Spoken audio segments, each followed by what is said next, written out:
Welcome to a special series of our conversations on African philanthropy with me, Bhekinkosi Moyo, the Director of the Center on African Philanthropy and Social Investment.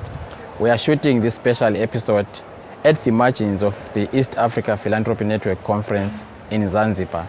For the next couple of episodes, you will be hearing from participants sharing on systems change and other forms of philanthropy. Enjoy the series. CAPSI Podcast Series, Conversations on African Philanthropy.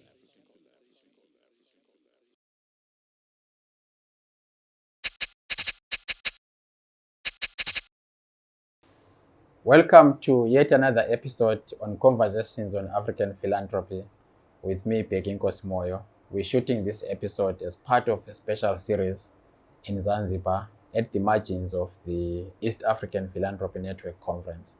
I'm happy to be joined by Lizza Marie Kawooya from the Dwona Initiative in Uganda. Lizza, yes. Welcome. Thank you very much. I am honored to be here to have this conversation with you. I'm actually excited. Thank you very much. I know it's late. It's end of the conference. We've been here for 3 days. Like I said in the beginning, this is being shot at the margins of the East Africa Philanthropy Network Conference, whose focus was basically on systems change and finding pathways to impact.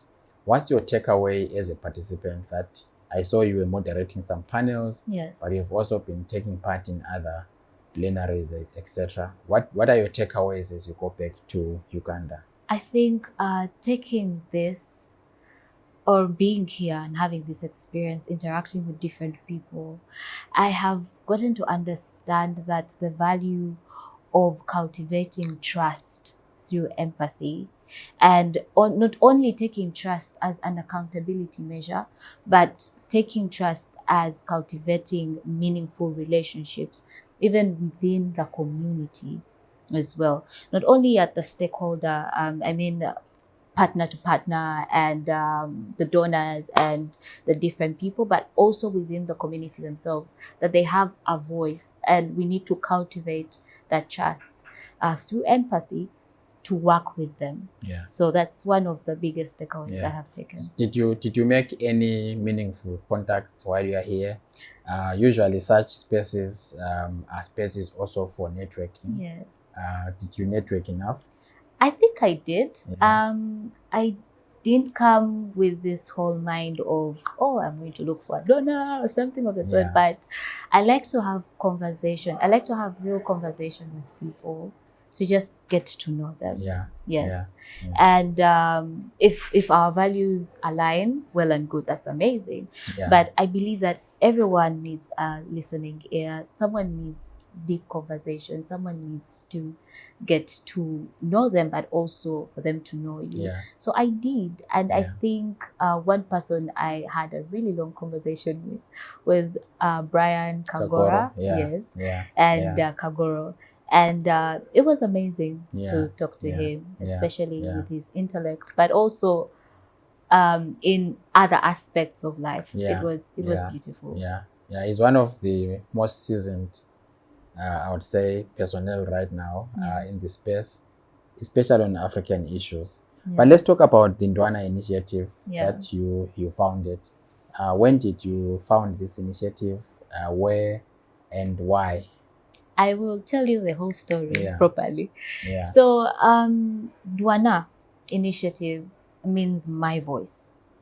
And the story starts in 2019. So after university, Makerere University, I went to volunteer with a CBO, community-based organization in northern Uganda. So it's called Delta Education Collective in Noya district. So I was posted there at a couple of schools, and I got to experience what young girls go through, the inequalities that breed in rural communities, especially that young girls go through. And one of the biggest barriers was period poverty and stigma. Now, for those that may be listening and they have no idea what period poverty and stigma is. Break it down, Yes. So period poverty is basically not having the right resources. It could be either in terms of the pads or the products, but also the education and the facilities to help one person manage their period properly in a dignified manner. So when I was in this school, it was in this school, it's called Ongai Primary School in northern Uganda. I got to see that girls are missing school because of this issue. I felt like it was so trivial. And I was in shock because we needed to keep checking. One of the roles that we had as a community coach, we needed to keep checking on the attendance and also the performance of the children in those particular schools that we're working in. And in this school, I got to see the fluctuations that the girls had. So I went on to ask the senior woman, Miss Asiro Mary, about why is this happening. And she's like, my daughter, this is what's happening. So the girls, when they get into the period, they don't come to school, and some of the parents just block them completely when they start from home. So she shares what she did, and this is why I love telling this story, because most people think that we need the money to make the change, but people in these communities are doing amazing things with so little. So this is what this woman did. She went on to tell me that, so when I noticed this problem, I spoke to the girls. I told them, here's my home. My home is next to the school because it's next to the school. So I'm going to give you cotton cloth. I'm going to give you jerry cans of water. You go to the borehole, you get water, you come, use my home, you change up. With this is the cotton cloth. And if you've started your period in school. And she did that. Now, for those that started their period at home, she would talk to the parents and told them, let me have your daughter stay with me so that the next day she can come to school. So she did that. She would talk to the parents and she did that. So those girls that she invited into her home, the number started to grow, and it meant more resources in terms of feeding them at night, and because she's picking money to get that cotton cloth from her own resources. So when she would have over like 20 girls in her hut in a month. Yes. And she did that. But when she did that, she saw that the class attendance rate was going up for the girls. And when she shared that, and also when I saw that, because she stopped because of the resources. And it just kind of died out, and then it wasn't, and then it happened again. So that's when I stepped in. I got this story and I shared it on a podcast that I host, and it's called My Voice Podcast. So My Voice Podcast basically shares experiences, personal stories of youth and adolescents around what their role is in eradicating gender-based violence, gender inequality, and poverty. What are the small steps that you're doing on a personal level? So I shared it, and I was amazed. The listeners and supporters were like, hey, let's come in and see how can we support. So we did a fundraiser. I did a fundraiser and we were able to raise 100 fem packs for those girls. But those fem packs had products that would last them for 3 years. Wow. So we did that. And what happened is that it was during COVID and schools were closed. So with them being closed, Miss Mary still, the teachers within that community, because in Uganda, when the schools were closed, they went on to promote e-learning. But the e-learning was only favorable to a certain type of yes, class exactly. in society, some areas don't have radios, they don't have TVs. But what these people in this community did is that the teachers came together and started to do cluster learning classes in small groups to those young children that were there. They gave of their time to still keep educating them within this time. So when we had the menstruation and we brought in the products and all that, they called rural the rural girls from the different community nearby the school, but also the girls that go to that school as well to be part of it. And each one of them received the fem pack and also an Afrocentric book that can encourage them that their dreams are valid, Yeah. and that their dreams are valid and they can be whoever they want to be. Yeah. And what made my heart dance was that when we had that session and all that on Monday, because Miss Mary and the other teachers were having a big, they were having some kind of issues to pull those children to come, because most of the parents would tell them let's go to the garden and work and all that. It's COVID. So there were really few, I'd say there were few of them that were coming in. But after that session, she calls me and she tells me, my daughter, do you know what happened? 20 girls, extra girls have come for the cluster learning classes. I have been talking to their parents and they were refusing, but they are here. Yeah. And trust me, I got up, I made a dance around it, and I was like, wow, that's impact. That's the impact. So we went back with the volunteers that we work with, and we sat down and we said, how can we have this in different schools that are facing the same problem? So we went on to develop our play-based educational model, and we use play to teach on concepts of menstruation. And we use play because we believe that it's the best way children interact. They get to dissolve this context in a way that they can normalize these conversations. Yes. So we do that through school menstrual hygiene management clubs. And we use different games, but also we support these clubs with free emergency fem packs, Afrocentric children's books as well, and an edu pack in these schools that we work with. So this is the age group from what from age? About 10 to 17. 10 to 17 we usually do that. Okay. Yes. And then are you doing this in collaboration with Lego? With Lego. Yeah. No. Okay. It's just local games that we developed. I'm saying that because Lego is this concept of teaching through play. Yes. And it might be useful at some point, maybe to connect with Lego. Yeah, sure. And so that you really amplify it. I mean, it really lends itself in the philosophy of Lego as well. So how widespread is this problem in Uganda? I mean, you're speaking from the perspective of the northern part of Uganda, one community. But how widespread is it? Okay, so in Uganda, 1 in 4 girls actually drops out of school between the ages of 12 to 18 because when they start their menstruation. So 1 in 4 girls, that's 1, 2, 3, 4, right. 1 then, is dropping out. So it's 25%, which is it's quite high. It's high. Yes, it's quite high, and those are that's what some of the research has been. So there's still more that is not reported. And what is the responsibility of government? What government is doing, what I know, because Dwona is part of a network that's a period equality network that has really it's let me say it's a coalition of different players in this space, because there are quite many with different innovations around it. But what this network has done is that it's pulling government's attention.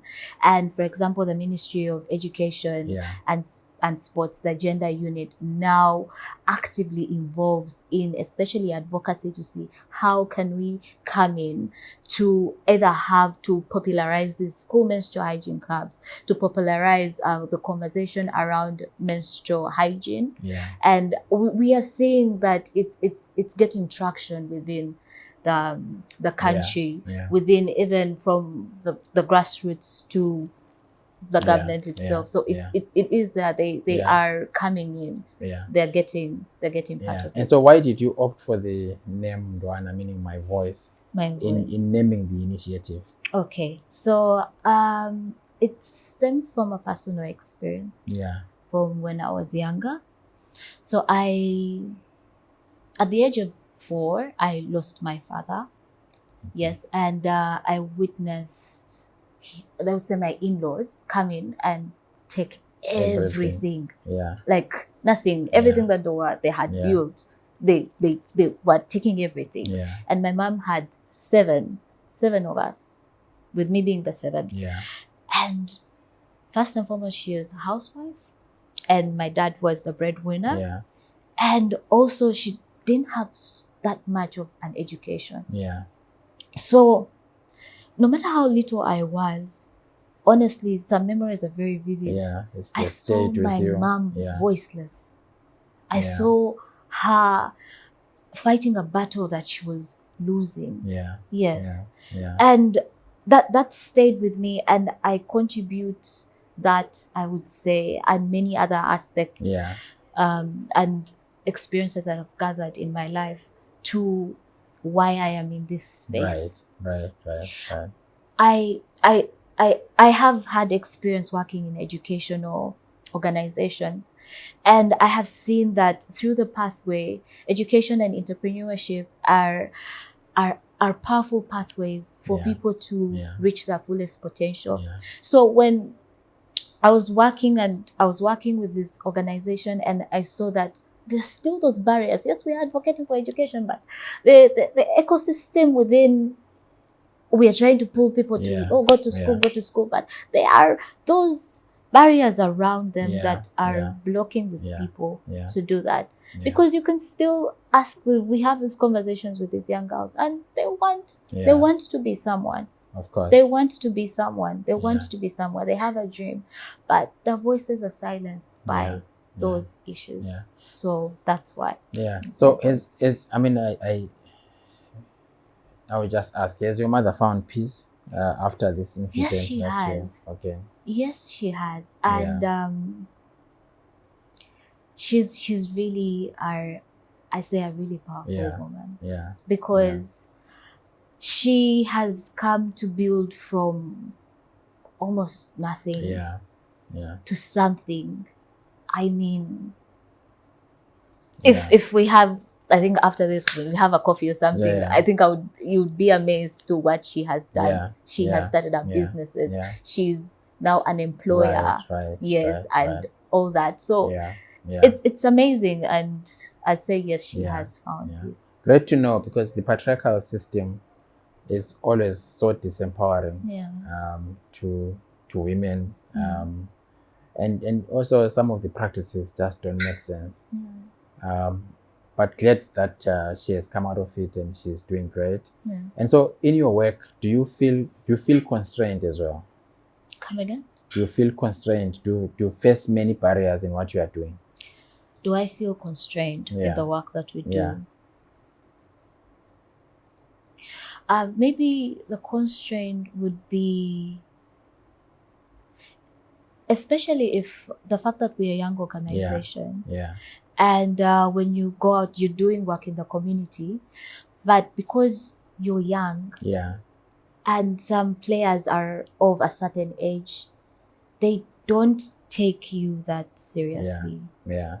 For example, we have on our advocacy side, which is the Power of My Voice, the program.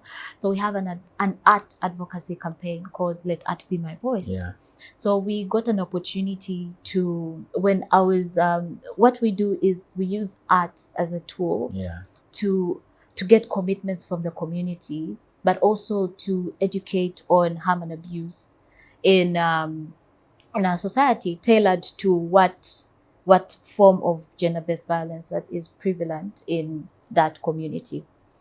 And we talk to them. They create bylaws and all that together, but we use the tool of art.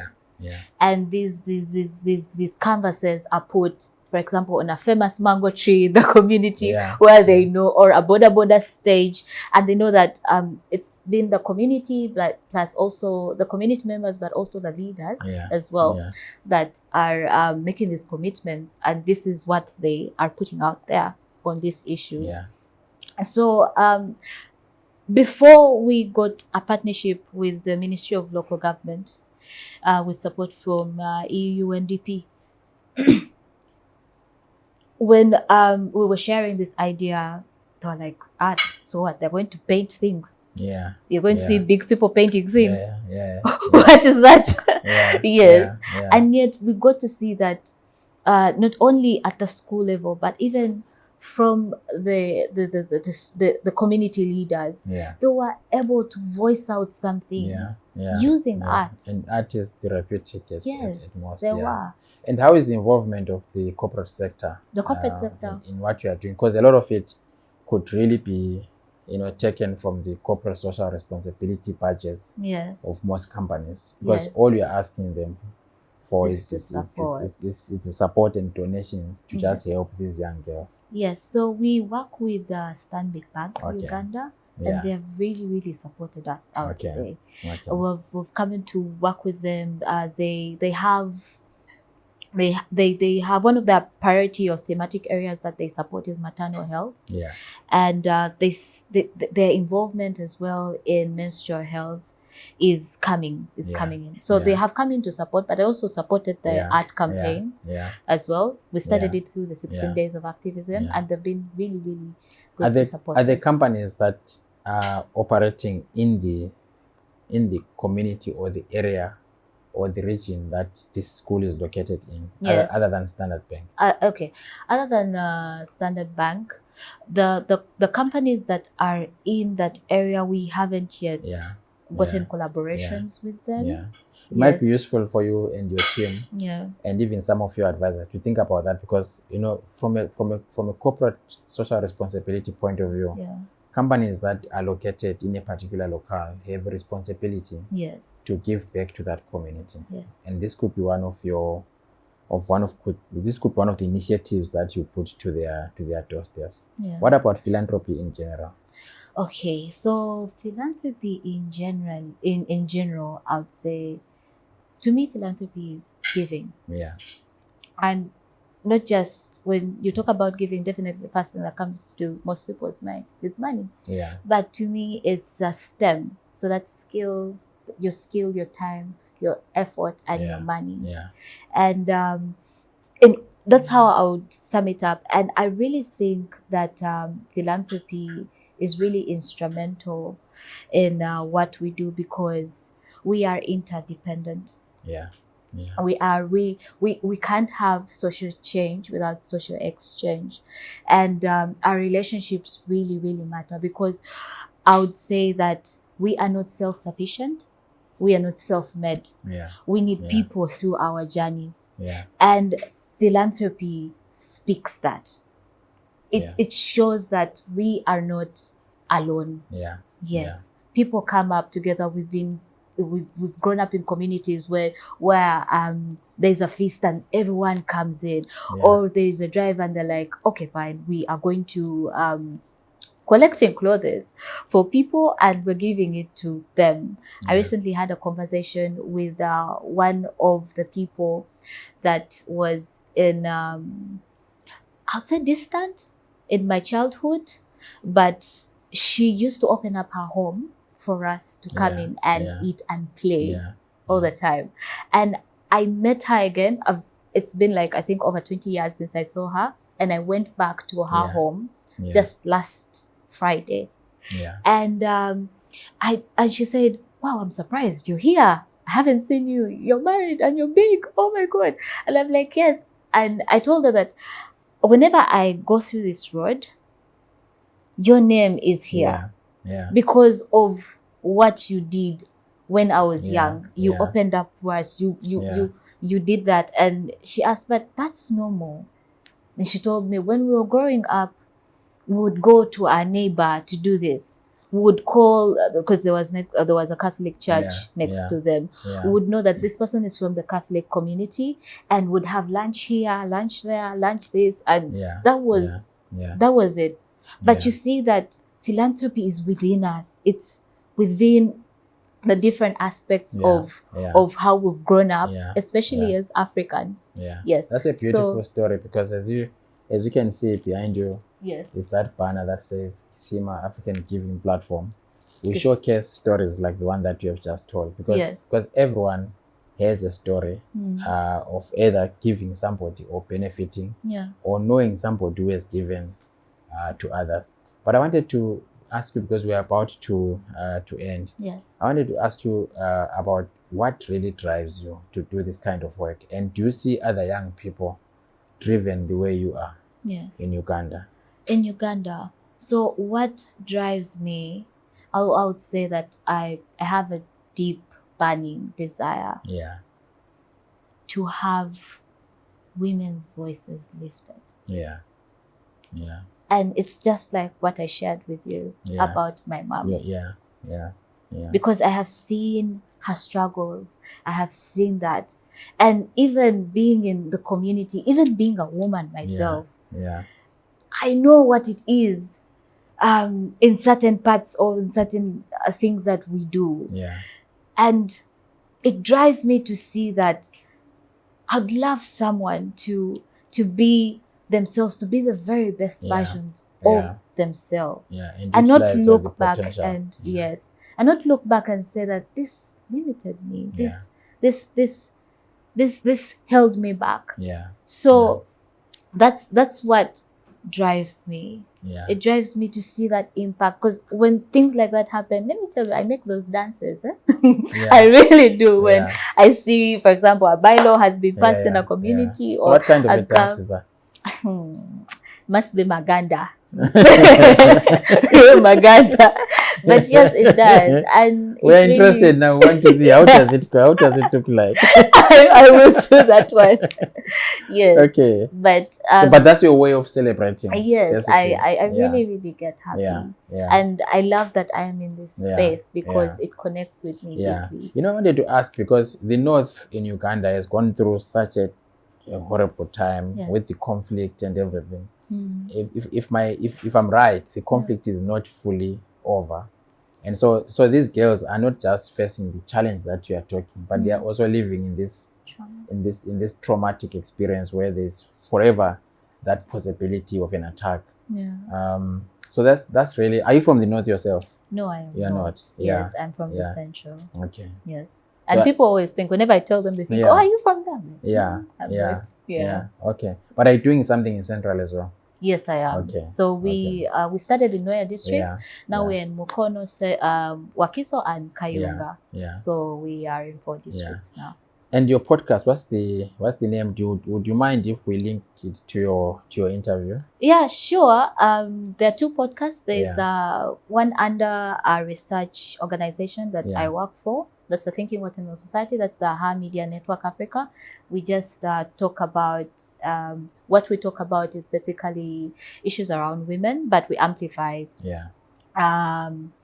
conversations around how women are in different sectors and what they're doing. So there's that one. And then there's also My Voice, which was the original or what birthed this. Right. And that one I shared is about, it just pull different stories, but also survivor stories as well of violence and how they've gone about their healing journey on that. Yes. Okay, so if you were to speak to the philanthropy sector, the corporate, what would you want them to support you with in the journey that you have started? Because you're still a young person. Your institution is very young. You will need a lot of enabling environment, but also support as you do this amazing work. So if you were to speak to them and they are watching, what would be your message? So, my people, what I would say is, come, let's work together. Come, let's work together. And I'm not only asking for your resources, by the way, but I'm also asking for your support in mentorship. And you can come for the girls and for also the boys. We don't, by the way, exclude. But for also the boys as well, come in, come support them. You have taken up spaces already. In you've built it yourselves. You've gone into careers, and these are young people. They look up to you. When they relate to you, when you relate with them, they aspire to be in the place that you're in. So just even sparing your time to come in and volunteer with us, work with us, it would be amazing. So that's what I would say for that. On that. Lizza, thank you so much. I know we had to squeeze in this interview at the end of the conference, but I'm glad we made it. We've learned a lot. I mean, some of us don't know much about the northern part of Uganda, but every time, we hear stories of this nature, we are moved to also find ways supporting. So thank you so much. Thank you too. And just about northern Uganda, there's someone here. He's called Ojok. I don't know if you've met him. No. He's from Okere City. Okay. He built a sustainable model, like a whole city in a rural place, and they work on different SDGs. So if you ever have a chance to have a conversation with him, it would be beautiful. Certainly. Yes. Thank you so much. Thank you so much. That was Lizza Marie Kawooya from the Dwona Initiative in Uganda. Thank you for watching. We'll see you next time. You've been listening to the CAPSI podcast series, Conversations on African Philanthropy.